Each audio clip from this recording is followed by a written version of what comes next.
Thanks for that. Good evening, everybody. My name's Laura Ramos, and it is a pleasure to introduce my panel. But I wanted to start with a quick acknowledgement of country before we get started. And before we do that, um, I also wanted to do a quick spot of housekeeping. So we've got a pretty full house tonight. Kicking off, I hope you've all had a chance to grab a bite to eat, have a chat with the demos that were here. You can see where the exits are, and the toilets are just around the corner here. Um, Also wanted to check that your phones are silent-ish, but that they are nearby because we're going to be doing a few questions via Slido in a little bit.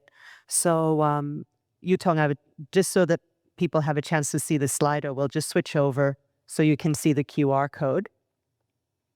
So this will come on in a few minutes, and we'll get started with the questions. And in the meantime, if you've got any questions for the panel, feel free to drop them in on the Slido as well. So we'll toggle over and introduce our panel.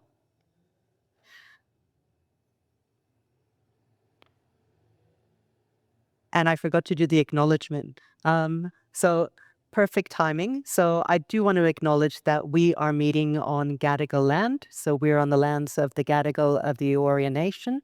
And Zach is joining us from the lands of the Kaurna people in South Australia. So I do want to take a moment to pay respects to elders past and present, and really thank them for their custodianship of the lands where we're all gathering today. Um, Time for some introductions. So I'm Laura Ramos, founder of Helpful Engines, and today we're here to bring together founders, makers, researchers, and sector leaders, people with lived experience to talk about innovation for dementia care and cognitive support, which is something that is very dear and near to my heart and really to everyone here in this room. So it is my pleasure to introduce. I'll go from left to right. So, Rick Bray, thank you for joining us. Richard Bray is the founder of Heart Street, and it's an innovative business delivering an app to help family and friends connect with loved ones living with Alzheimer's and dementia. And he's building that based on 2 decades of experience in software development. So we're very fortunate to have Rick here today. Denise Duclos is here with Peter Duclos. So I'll introduce Peter first and then you, Denise. So Peter is joining us as a dementia advocate today. Peter served in the police force for 28 years, rising in the ranks to lead complex criminal investigations. And since leaving the force, he's remained active as a volunteer for Lifeline and as a dementia advocate through Dementia Australia, and in his spare time playing competitive golf at Longreef Golf Club. Um, Denise Duclos is joining us as a care and spouse of Peter, but has also been very active. I just learned earlier that she's been leading a charity for the last several years, in addition to having a busy life and really providing a lot of support. So a really unique view, and I'm really grateful, Denise, that you could be here with us today. Um, it is a joy for me to introduce Associate Professor Celia Harris from the Marks Institute for Brain Behavior and Development at Western Sydney University. Celia is a leading cognitive scientist who studies human memory and has a deep expertise in autobiographical memory, and that's our memory for life events, and how we can support that memory through tools, technologies, and social interactions to nurture connection and well-being for older people. During my PhD, it was also my joy to read many of Celia's papers, so I was really stoked when she agreed to join us today. Tom Morris. Tom is the Director, Dementia Research Program and Analytics at Hammond Care, and he has contributed to innovation at Hammond Care for over 7 years already. He holds a PhD in neuropsychology from Macquarie University, and that was conducting research on identifying individuals at risk for Alzheimer's disease. See, I did actually, I got past almost the abstract, but it was actually a real coup that we were able to get somebody with Tom's expertise today at our panel. And lastly, but certainly not leastly here in the room today, and then I'll go over to Zach. We've got George Margelis, who is Chief Technology Advisor at Aging Australia. George started his career as a resident doctor at RPA, but quickly progressed to roles in industry at major corporates, including Intel and General Electric. He's got a very strong interest and is an advocate for improving quality and delivery of healthcare through innovation enabled by information technology. So very fortunate to have this level of experience here in the room. I also want to toggle over to the screen and introduce Zach Bailey, who is joining us from South Australia. Again, a coup that he was able to join us today. Zach is the founder of Care Window. And in addition to having an amazing business that he's been building and expanding, hopefully we'll hear a little bit during the panel, he was recently acknowledged as one of the top young entrepreneurs in the state of South Australia. So big gong, and you can actually check it out on the socials. So Zach, thank you very much for joining us. So it did take a minute to go through all of those intros, but I just wanted to make sure that you got just the flavor of the depth of experience that we've got in the panel. So let's find out what's going to happen next in tech for dementia care. So as we start the conversation, I wanted to kick off with one question that you can just bounce and each one of you share. I'd like to ask our panel, what's one thing that you'd like the audience here to know as we're starting this conversation? And how does that actually matter in the daily lives of people affected by dementia? So who would like to go first? Look, I might kick in. I think the key thing to understand is that, when we talk about dementia, it's a multifaceted disease, and it's sort of compounded by the other vagaries of aging, which include frailty, increase in the risk of falls, and it varies. And so there is no, you've seen one patient with dementia, you've seen one patient with dementia. It has a lot of variation around it. The key is that even though technically it's a lifelong disease, it is manageable for most of the stage. So understanding how we can improve the quality of life by putting in things that enable them to manage the cognitive decline as it progresses, and the forgetting where things are, but also what we can do to improve their quality of life by providing other services to supplement it. So I think that's one of the key things we need to keep in mind. It's not a be-all and end-all thing. It really is a lifelong journey. Thank you. I echo those sentiments absolutely, entirely. I'll take a different lens, and that's on innovation. Innovation is necessary. It's used a bit too often. I think that's become a buzzword, but it doesn't mean that it has incredible intent. And I would just hope that everyone in the room reflects that innovation is not technology. Innovation can apply to models of care, different methods of approaching people. And, honestly, in terms of care and improving quality of life, some of the most innovative things people can do is just implement best practice, which has been known for decades. All that to say, the future of sustainable care for people as we age and for people living with a cognitive impairment has to include technological solutions. Thanks. Yes, it's kind of hard to have a sensible follow-up to that, but I guess I would say that technology has to sit within people's lives. So people come to aging, they come to dementia with a rich lived experience and, a full life like everybody. And so people have different needs, they have different ways their lives are set up. And so technology is only one piece of how somebody might be cognitively supported in their day-to-day life. And if you want to know how your technology is going to be used and how it's going to be helpful, you really need to sit and observe people using it in their day-to-day life and the way that they interact with it in the context of all the other stuff that they're doing and all the other kinds of supports and tools that they have in their environment. I think I only need one. Thanks very much for being here tonight. Yes, I am living with dementia, and it's not something I expected at my life and my career, but that's what it is. And what I'm really want to get across is the fact that yes, it's a serious, very life-ending disease, but there's a lot of living to be done as well. And I am very, very strong in regard to that. I'm trying to do what I can do for the best to my capability. I know it's going to diminish over time, but in between now and then, there's a lot of living to be done. I'm not going to be afraid of it. It's something that is going to define me for at some stage, but I'm going to give it a hell of a shot and maybe be the one that breaks it. So that's me.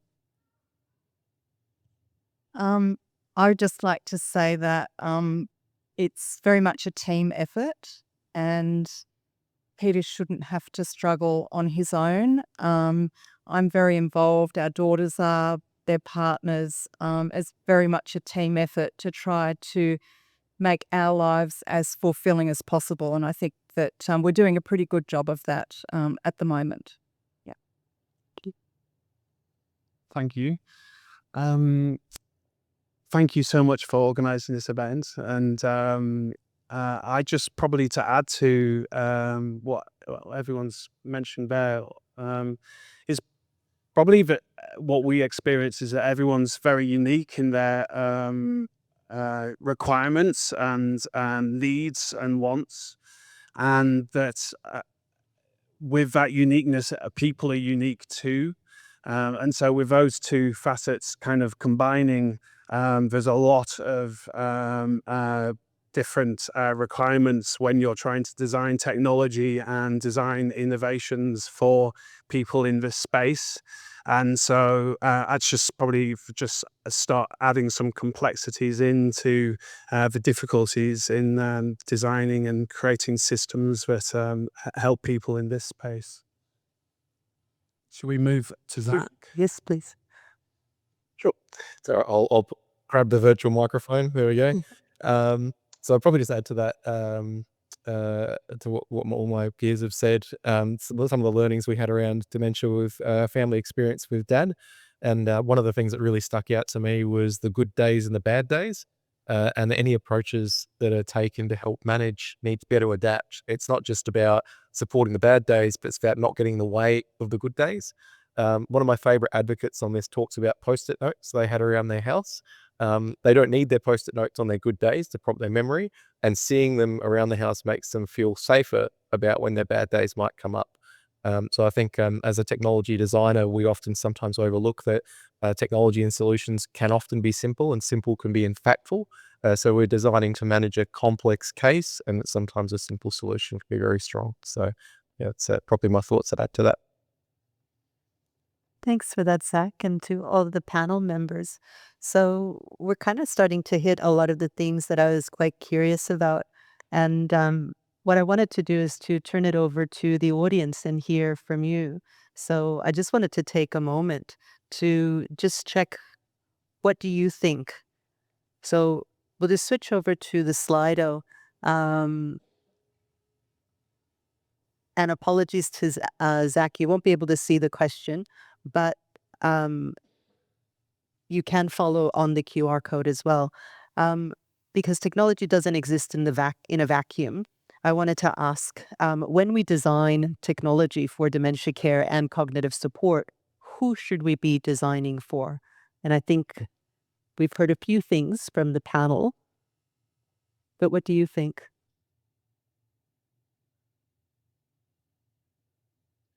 Oh, I'll jump in on the answer to that if we like. Keep going, Zach. Go for it. So when I'm sort of thinking about designing technical solutions, there's sort of three parties that I really think about quite closely. One is, of course, the individual themselves, the end user, and bringing them in and involving them as much as possible, because it's really for them that it's created. And then I think the two most important stakeholders around them are their families, those that are providing that care and support every day, all that informal stuff that really goes a long way. Finding out what can make their days easier can often mean they can be doing their job of imparting more joy more often. And then, of course, the carers. In our design journey, we designed both for residential aged care and for community care workers. And we wouldn't have seen our solution highly adopted had we not considered the carers as a key stakeholder and user group. We have a camera on our device. Our device goes into aged care. So we have to think very carefully about the privacy implications and things like that of any technology that we design, even though the benefits of the camera are fantastic for the individual living with dementia to communicate with their family, we had to be very considerate of the combined workplace and home environment for some of the environments we're designing for. So I think those three groups are particularly important with our design considerations. We'll do a quick toggle back and hear what the group has been thinking. And while we're doing that, I was wondering if anybody else had any comments about, who should we be designing for? I think any touch point that involves care should be designed for. And you don't want to miss that in terms of improving outcomes, in terms of innovation and technology. If it is about education, education is woeful. If it is about stigma, stigma is horrible as a part of a funding problem. If it is about systems, interoperability of data and data systems, interactions with health networks, if it is about culture within organizations, I think all of those benefit from innovation and technology, and it's very easy to remember.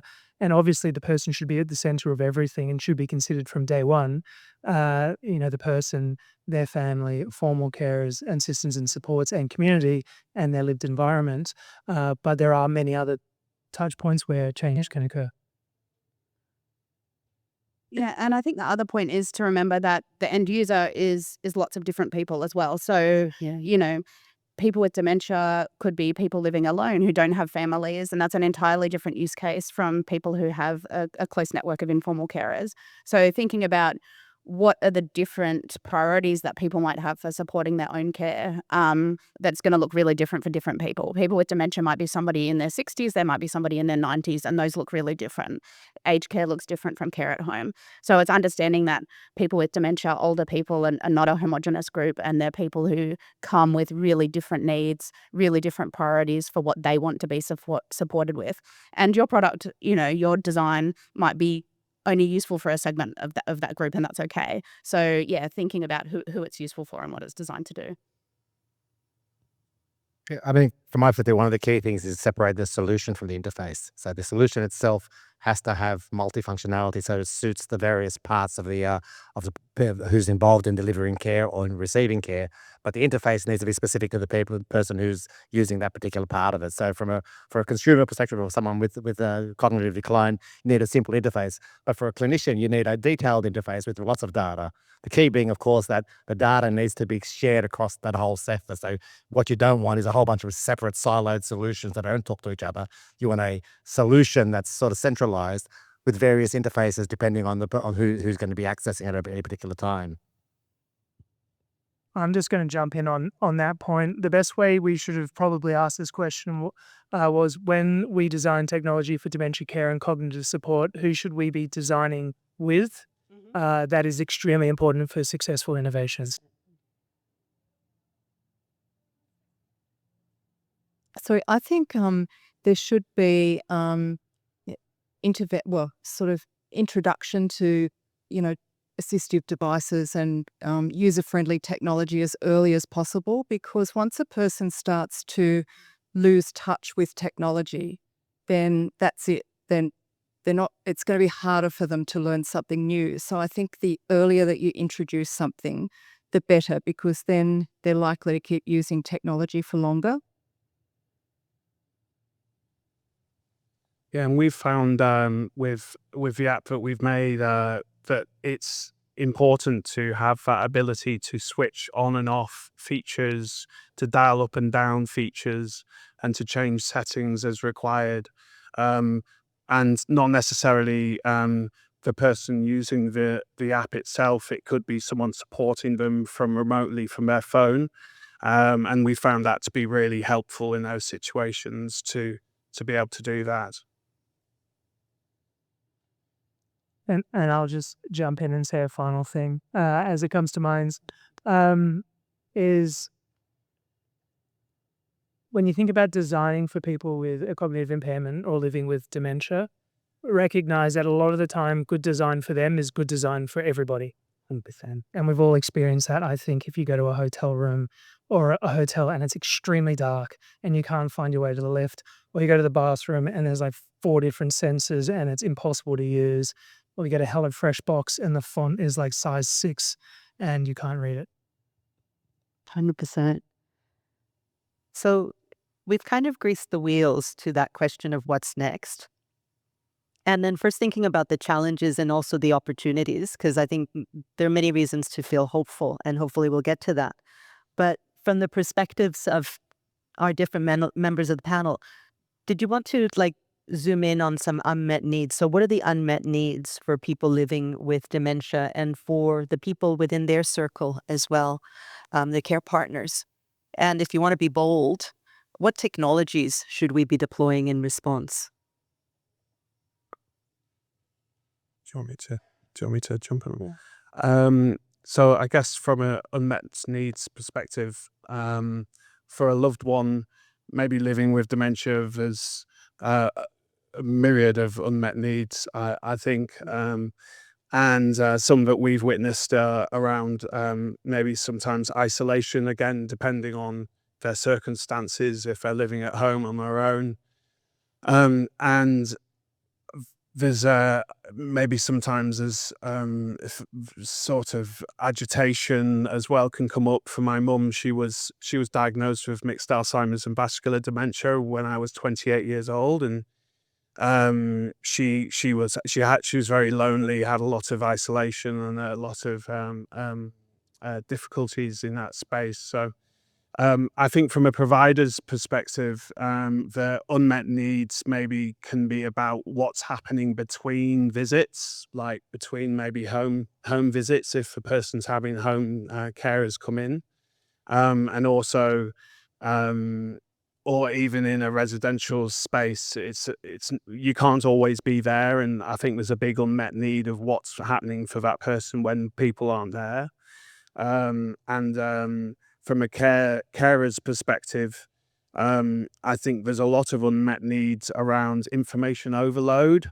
There's a lot of information out there. There's a lot of we're here a part of a number of carer groups, and it's really hard to navigate the space. It's very complex. There's a lot of things you have to deal with, and there's a lot of emotions that come with it. So yeah, it's a real challenge. I mean, wearing my doctor's hat, you tend to focus on the safety aspect. You're trying to think, okay, how do I keep this person safe during that situation? But what you experience when you work with people with a cognitive decline is that you realize that you also need to take into account the dignity of risk, their ability to do things that they would normally do. They may do them slower, they may do them differently, but they still have the things they do in their life. And as the safety model tends to cotton ball them, which actually leads to frustration and then they're actually deteriorating. So actually having things that enable them to do things with a degree of safety. I mean, obviously, you don't want to put them into unsafe situations, but facilitate activities, facilitate social interaction, facilitate being able to go down the road and have a cup of coffee because you know where they are, so that if they do get there and they don't know how to get home, there's a way to manage those sort of things. Facilitate their interactions, their daily interactions. I think it's really important to maintain some degree of normal life's models of care, but also they said, it's really easy when some of the projects we were involved in very early on was like, cocoon them, lock them in the house, no, don't let them out, geo-fence the area, make everything safe. That's great from a safety perspective. From a quality of life perspective, it's really not great. It's a very good point, actually. I'd probably add that sorry, I jumped in. I'd probably add that my experience with that is really mirrored. The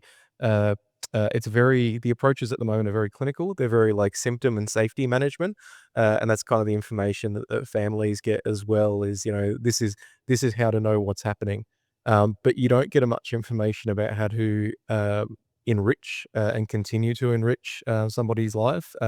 With Dad, his journey was very sudden. He went from very little symptoms to a lot of symptoms, very, very severe sequencing and impulse control difficulty. And we kind of knew what that meant from helping him with his day-to-day activities perspective. But from reducing isolation, helping him get out of the house, helping him interact with others, and helping him perform fulfilling activities, we're really on our own to work that out. I was fortunate to get a lot of time with him. So I realized that with sequencing difficulty that we could put Lego models together, I would have to show him the order in which to do them, but he could still do them, and he could look at his shelf and see all the things that he created. And Dad was in went to a fairly severe stage dementia very quickly.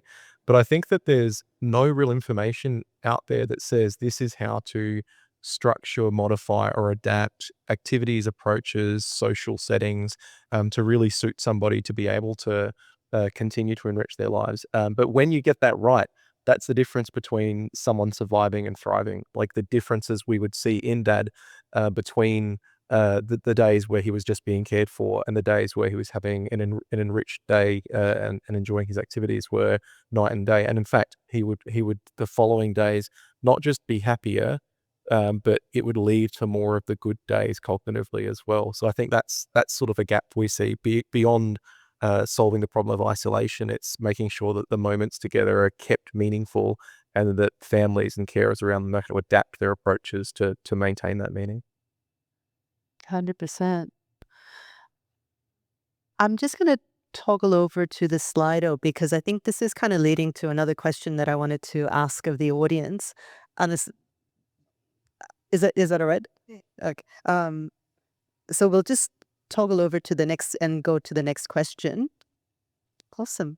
So we really did want to hear from you. What areas of dementia care? You've heard about a huge amount of diversity of use cases, diversity of users. But what areas of dementia care do you think are the most neglected from a tech and innovation point of view? And some of these questions are actually coming from the audience, by the way. They're part of the registration, including this one. So while we get some of the responses coming through on the screen, we'll leave that up for a minute. Zach, chime in. You're off the screen, but we can definitely have you back for a minute. Um, I'll kind of phrase it differently for our panel and continue the conversation while we get some of these responses from the audience. So it's widely agreed, and this is actually the way that one of our audience members phrased it. It's widely agreed that the aged care industry needs digital innovation urgently. But providers, and there are some providers in the room, are typically unsupportive or lack capacity to explore the possibilities, all of them except Ham and Care. Um, so how can innovators and advocates get the attention of providers to try and accelerate that pace of innovation? I'll be a provider voice. But also I reflect that early detection is on the screen and or it was at one point. Oh, there it is. That's something that has to be a focus in most healthcare settings. The focus is on prevention. It is the case now in terms of pursuing a cure for Alzheimer's disease. In terms of caring for individuals living with a cognitive impairment or otherwise, it's not rocket science and it's very reactive. And it's not that they're neglected. It's very difficult to do and they're very data oriented, but anything that can assess falls risk, antecedent identification of behavior and all those types of features, inappropriate hospitalization, etc., are fundamental to optimizing care. In terms of how to work with providers in terms of innovative solutions, there's a number. I will tick some off. Don't be a solution looking for a problem. If you have read something about LLMs and you think that, dementia is a big market, which it is, and some people think, and you go to a provider with that solution, they're not going to be interested. The other is really consider the feasibility of the ability to implement that intervention and its interaction with their platforms, such as API and time constraints. It should always be saving time and efficiencies because fundamentally, a lot of care is not rocket science. People need to be with people. If you're at like a proof of concept stage, think about scalability and sustainability as well, because a lot of solutions are out there that have very limited avenues or very limited thought that has gone into them about how they will scale and be sustainable. Absolutely. I can. Oh, go ahead, sir. I'll jump in. I was going to say, from the innovator side, some things we did that got the attention of aged care organisations like Common Care, who we're very grateful for entertaining us a few times, is most of them have innovation teams. Especially the larger organisations, they have people wearing specific hats. Of course, Common Care Innovations is one great example of that, and many of the other, both residential and community care providers, all have people with designated roles to hunt out innovative tech. They recognize the importance of that. They also recognize that it can be hard to take their operational clinical teams aside from their day-to-day roles to look at it. So they put a circle around some people specifically and say, please, you hunt innovative tech and promote it among our teams. And reaching them, wasn't overly challenging. It took us a few months to crack the code, but essentially it came down to attend the industry events. For example, those run by Aging Australia, attend the other sort of manufacturer type events like ATSA, Sister Technology Suppliers Australia. Take the time. Don't expect it to happen overnight, but get to know the community, and you'll end up identifying the innovation team members that are very supportive. And there's a lot more of them out there. Some people look at it because they're sending cold emails. I'm not getting through. Well, if you get the FaceTime with somebody, suddenly it becomes the door gets opened a lot wider, and it's been quite good to us. Yeah, that makes a very good point. I mean, being where the providers are and having those conversations is really important. The biggest challenge most providers face is workforce. They just don't have enough people to provide the care they want to provide. And while you hear complaints about people waiting, because it literally comes down to that we just don't have the physical workforce. So solutions that facilitate that physical workforce, that make that workforce, we talk about greater productivity, but actually make their job easier and more enjoyable for them, that will help bring people into the sector. Solutions that avoid a lot of the administrative tasks. So whilst we like to focus very much on the clinical side of things or the point of care things, the reality is half their time is spent doing admin. So if you can speed up some of that admin stuff, get that out of the way, make them they'd be able to spend, if they've got 60 minutes with a client, they can spend 55 of those minutes doing care for the client rather than 25 of it doing paperwork. Those sort of things really get attention. The other thing, of course, is that aged care providers have limited funds. So you need to think about, how does it fit into their funding model? Do you provide us, if you remove the need for delivery of a service, they get paid for that service. So therefore, you're actually decreasing their revenue stream. So you need to think about things that either enhance their revenue stream or make their revenue stream stretch out longer. So these are sort of some of the core business things that need to take into account. I think one other thing with if you want to work in residential aged care is to really understand the space. So spend some time there, hang out there, see what it's like. Just immerse in the context, because you might think you have a great idea that just isn't practical. And there's some really great research on this showing the unintended consequences of introducing what might be really cool cutting edge technology into aged care settings. So for instance, a robot that can lead dance groups that ends up taking 4 staff members to manage the robot. And so then it doesn't meet a need. So really sitting in the space, immersing yourself in it, and understand the lived realities of the day-to-day. On that point, because one of the key things, of course, is if we look at a lot of technology to replace human workforce, what we don't take into account is the fact that a human workforce can do more than just that single task. So the dance robot's a great example. We've seen lots of those sort of demonstrative. But the reality is, if a human's doing that dance group, they're doing half a dozen other things at the same time. They're eyeballing the group. They're checking for incontinence issues. They're doing multiple things. So you need to be thinking of that multifunctional. Yeah, I'd probably add to that as well.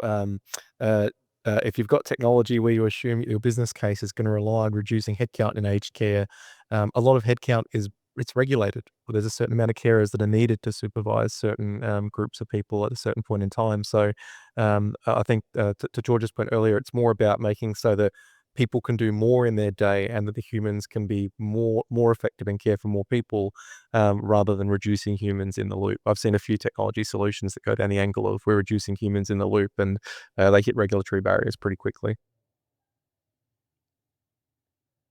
Somebody, yes, of course.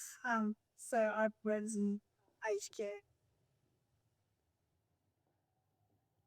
I've been part of many teams bringing technology into care, and just a few things to share is to be aware of firewalls, be aware of updates and how they happen. be aware if it's hard to turn on and use for care staff, it will end up on a shelf. They're things to think of too, and consider the family as part of the care team as well. Having ways that they can easily understand and access the technology, speaking tech, not so much other innovations. Just really basic things like that, because those updates, if they don't happen, people don't get to access some of the innovation that is there to enable engagement. That's more from an engagement perspective. Thank you.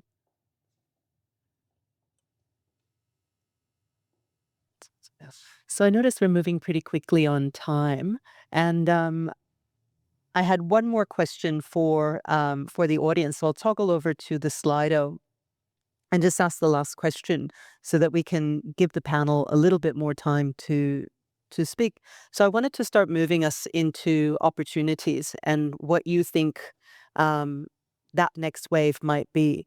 So where are you seeing technology being used effectively? And while we're going through that, I thought I would turn to the panel and ask. Initially, I was going to ask you about what opportunities might exist to help improve quality of life, but we've covered that. And that kind of opens us up to the next topic, which is something that I'm finding just phenomenal. The information that's getting out there about cognitive rehabilitation, about dementia reablement, about living a good life with dementia. So, how might we reimagine dementia support in terms of reablement and even a new category of enablement tech as opposed to age tech? Yeah, I can jump in a little quickly on that.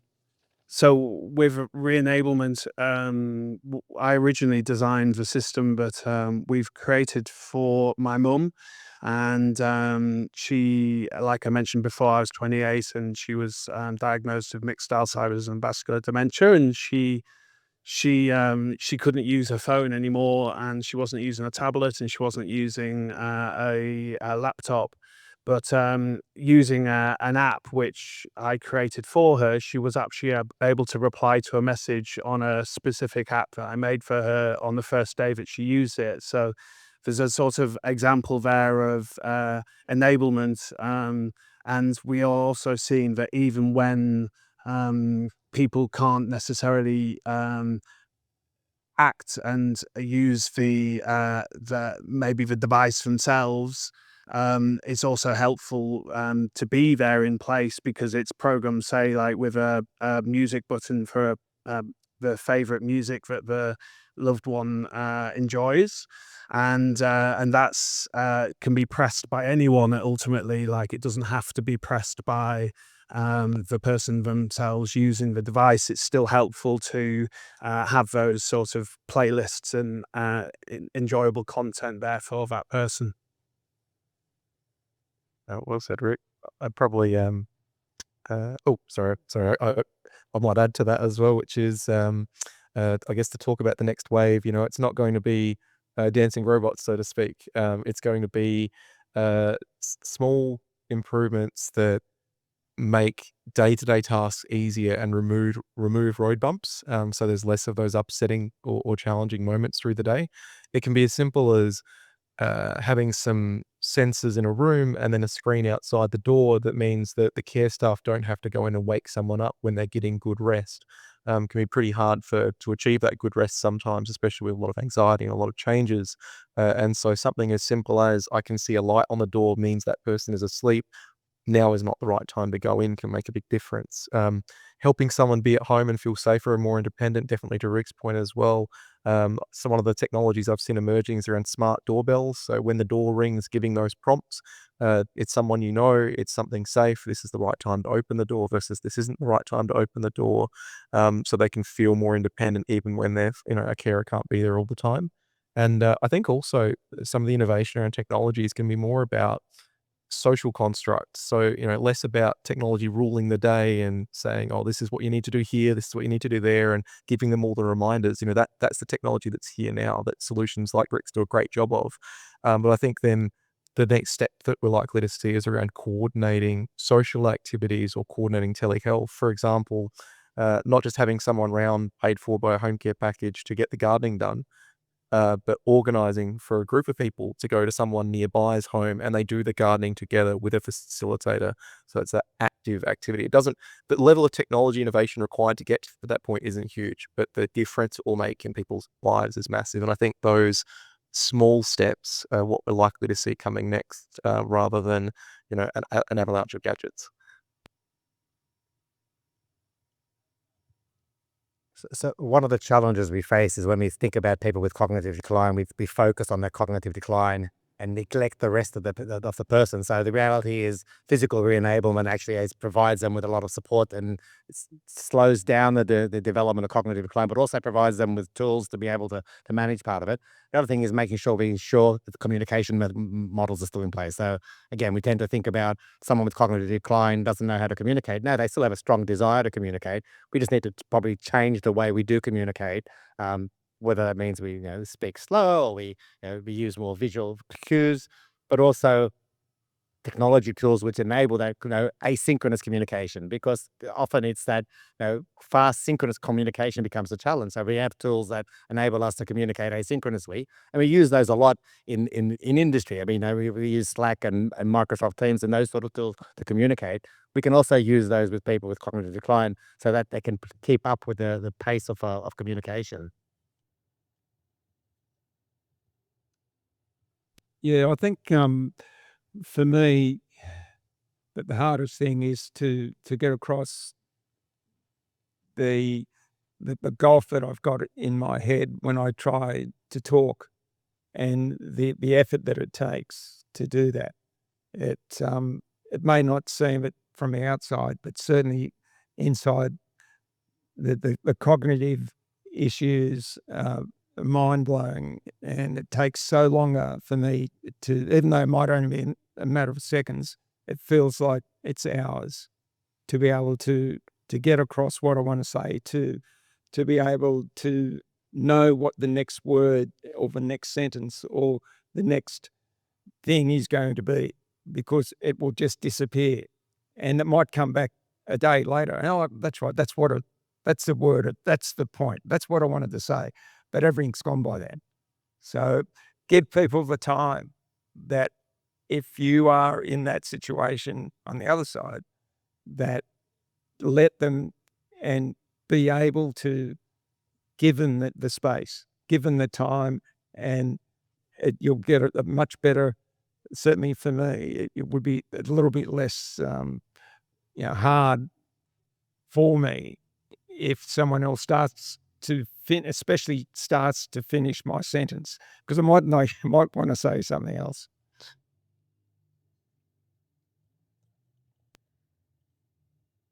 Some of these words are reaching very close to my heart, so it just takes me a moment to recover here. Um, I think we're going to come to the end of time, and I wanted to maybe ask the panel a bit of a close before we move to a few questions from the audience, because I wanted to make sure that we also heard from the audience here in the room. I think that point that you made about giving people time and acknowledging where people are is probably so important. We have to start there and with empathy. But there may be opportunities to do more, and there may be reasons for hope. So I thought I would ask the panel just to reflect really briefly, what might be one thing that gives you hope in this very, very complex landscape? I'll start. I think the hope the last 5-10 years, there's been a bit of a shift. I think this event is a good example of hope. I think the irrespective of innovation or technology, the thing that's going to drive change is awareness and destigmatization of aging, dementia, and dying. And this is part of that. And talking about it and sharing it and working with people of mixed experiences and mixed cognitive abilities is a really great way to get that enthusiasm, and especially work as a point of advocacy for funding bodies, because a lot of the time it just comes down to money. probably add to that as well. Oh, sorry, George. I think the thing that gives me the most hope is seeing how much investment is going into this space. We're fortunate, I guess, that the demographic bubble that's approaching does dictate a lot of spending will happen in this space, and B, a lot of investment will follow. So there's a lot of complex problems to solve here, but the market is at least swinging in the right direction to provide the resources to solve them. That gives me a lot of hope. What gives me hope is the fact that we're actually now doing real research in this space. So previously we had a lot of anecdotal solutions, which sort of everyone thought was a good idea, but we actually now have ways of evaluating technologies in a realistic way in a real world environment. So that's great. The other key thing, of course, is the digital maturity of the sector. The fact that they can understand that the data they capture from these various technologies has value beyond just ticking a compliance box or ticking a billing box. It's data that we can use to improve decision making. And then thirdly is the workforce. The workforce is becoming more adept at both using the technology, but understanding the benefits and communicating to the developers what they want. Because in the past, like I said, you talked about earlier about developing a solution without understanding the problem. Well, we as clinicians or people involved in care have to kind of become better at explaining what our problem is and so working on the solution together. Yeah, and I think for me, it's seeing some of the sort of a little bit of tech skepticism or, AI skepticism creeping back in. So, trying not to believe too much in the hype, but just temper it with real lived experience. It's seeing the value that is placed on co-design and the essential nature of, founding your projects, founding your solutions in genuine co-design. So forming advisory panels, consulting with lived experience experts. And that's what's going to get us to real solutions, not dancing robots. No offense if anyone builds dancing robots, but solutions that work for real people. And often they might not be the most cutting edge tech solutions. They might not be something that, big tech companies think of as R&D, but they're the things that make a meaningful difference in people's day-to-day lives. And that shifting focus towards sort of joy and meaningful connection, like some of the solutions that we're seeing here, and moving away from, just the only use of tech in this space being for sort of monitoring and tracking and protecting people's safety and controlling what they do, but really thinking of people with dementia as active users of technology if we create the right kinds of technologies. For me, I think that what I want to really get across is this illness I've got is a part of me. It's not all of me. I've got a lot more living to do, and I'm going to do that. Can I just ask something a bit bizarre? Are there any aged care facilities that provide Wi-Fi for residents, like hotels do, for instance? So decent that Hannah. Yeah, because that would be great. Because I imagine now and moving forward, a lot of residents coming into aged care will want to bring their own devices with them, and that would be a way of keeping them engaged with technology. So, just a thought. I'll just say, as someone that rolls out technology that uses Wi-Fi into aged care, the vast majority of them do now, which is really fortunate. Some of them have a bit of a archaic thing called a captive portal authentication system. If anyone that's running aged care with those, please switch them off. They're too hard to work with, but most aged care facilities do have quite good, stable Wi-Fi. What gave me a lot of hope when my mum was diagnosed with dementia, it was that we had some absolutely amazing times together, and it really wasn't. It was some information we had, and we had a camper van, and when we went to England, we would take her out for days with that, and it was just like we had so much fun and so many memories were created from the family with my mum, and I think there's so much hope in all of his stories of that really are there, and we see it all the time with people. And there's just so much hope that everyone's here today. I mean, it's like fantastic that everyone's come and to talk about some really important matters at hand, really. So,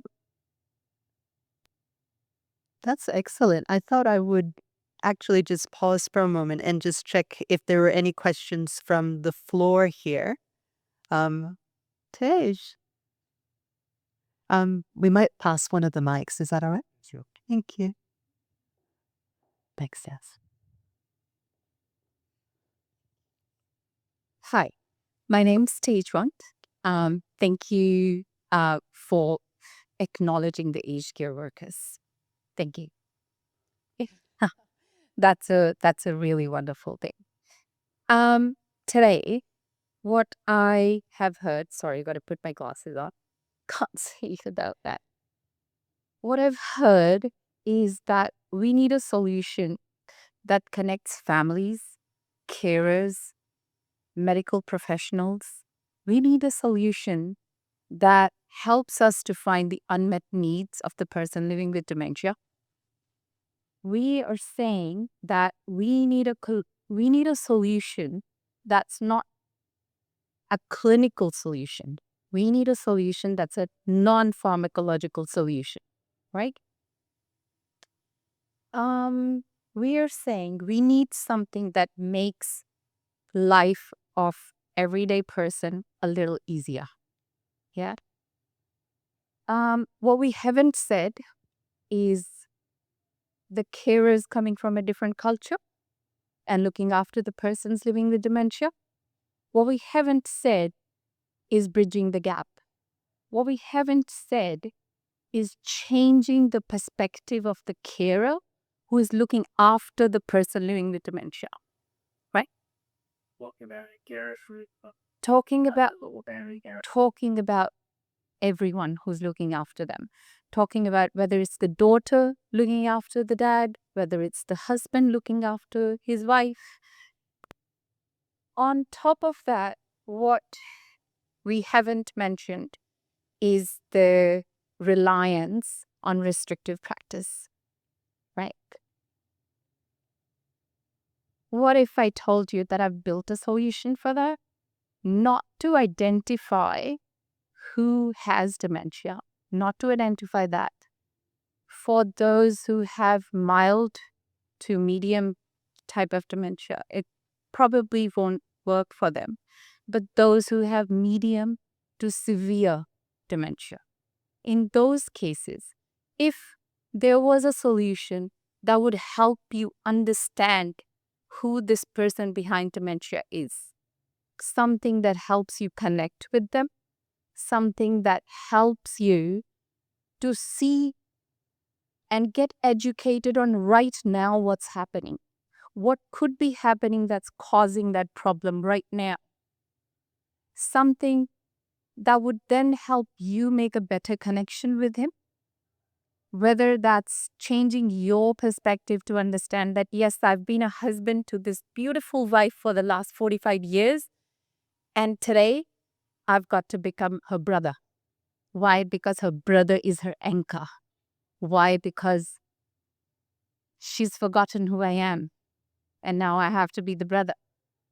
Something that understands the toll it's taking on the carers, the stress, the burnout that they are going through, something that can work for them. Something that can bridge the gap between the carer. The carer is coming from Asia. The person living with dementia has always lived their life here. They don't understand what's happening. Their language can be completely wrong. They might mean the best, but their language is completely wrong. What if there was something that could teach them, this is how you need to communicate? This person's coming with a Greek background. Something that can tell them words that can help you make that connection. Real-time education. Something, because now you have started making that connection with the person you're caring for, you are now going to see less cases of refusal of care. Less cases of refusal of care means less unneeded hospital admissions, meaning lesser cases of where confusion's gonna happen, meaning lesser reliance on restrictive practice. And that solution should be something that gives the staff the support they need, that gives, if the staff feels supported in the moment when they need it, doesn't that mean that they'll stay in the facility a little longer? Right? And if that's the case, I've built that solution. And I've built that solution under the guidance of Dr. Kawaljit Singh. Tom, my husband, Dr. Kawaljit Singh, he goes and sees the most difficult behaviors that we mentioned at various facilities in Ham and Care. He's been on the floor working with them, working with the people who are trying to make that care plan for them. And this solution is something that's going to help the aged care facilities today get that the new changes that have come through from the Aged Care Quality Commission, something that has to be person oriented. It gives you that evidence based, that you know what is going to work for this person who comes with this background versus this person who comes with a different background. It's ready. Fantastic points. I agree with you in all ways. This sector would agree with you in all ways, and research would agree with you in all ways, is that the fundamental part of care is understanding the person. And to understand the person, you have to understand their circumstance and their culture and their history and their preferences and their idiosyncratic sense of self. You'll find that, people try their best to do that. And increasing diversity of a care workforce has made that increasingly more difficult. Same too with an increasingly diverse population of people aging and with dementia. Currently, it's around a third of people living with dementia in Australia were born in a non-English speaking nation. And that mismatch is difficult both from a culture and a language perspective to truly understand the person in a non-tokenistic way. And the tokenism is a big thing to acknowledge. It's like, I read their little chart. They used to horse ride and they love the Rolling Stones. That's not enough to fully appreciate and understand the person. I would say also what you describe is on the roadmap of a number of people as a primary priority. And that's where LLMs are going to play a very substantial role. Absolutely. Because they can feed in from inputs from family, Yeah. from history, Yeah. that are educated guesses, and a clinical profile and a range of other pieces. Because it doesn't matter if the has dementia, rather than saying they're wandering because, they're a problem for us, let's find a way to stop him doing it. Let's change our perspective. Let's give the carer the opportunity to understand what is he looking for. Maybe it needs to be a redirection that... And just a point on there, when you do that, you're in the business of prevention. And prevention is better than a cure. Absolutely. Absolutely. So I've built Amara Dementia Care. It's been built with 70 years of clinical medicine plus tech experience. It's going to get piloted in aged care facilities. I've got one lined up here and then another one starting next year. Then we are bringing the at-home carers app that the families who are looking after persons with dementia can then do that. Thanks for that. I'm just mindful of time. We have actually run out of time to get more questions. Thank you. So the only comment I make there is that it's obviously a tool that supports workforces, is what, as we were discussing. And the reality is, people that go into this sector go in caring and wanting to do that, but then they get told you've got to do 7 showers in the first hour of the day. You've got to make sure medication rounds are done. And so, when we measure productivity, that's part of measure productivity in the sector. So we need to rethink how we measure that productivity in the sector as well. Absolutely. So I think that just shows how complex this space is, but I am really mindful of time and, mindful of the people who've supported us today on the event. So I wanted to take a moment to really just show thanks to our amazing panel. Hopefully you too agree that they are an amazing group. So thank you, Zach, Rick, Denise, Peter, Celia, Tom, George. Thank you so much for sharing your expertise. Thank you to the audience for your feedback. We weren't able to get through the questions that were in the Slido, but we'll see if we can get some feedback afterwards. I also wanted to extend my thanks to Katya Numbers, who couldn't join us here today, but she was really instrumental in helping me convene the panel and to get some of these amazing speakers here today. Also, Yazaman Yazidi and Yutong Lee from my team, who were working in the background from early today to make sure that things work smoothly through the event. Murray Herbst and Alex Gray at this amazing space of UTS startups. So really thank you for making it work. And, I also need to do a final shout out to the team of Spark Festival who actually plugged our event in the program.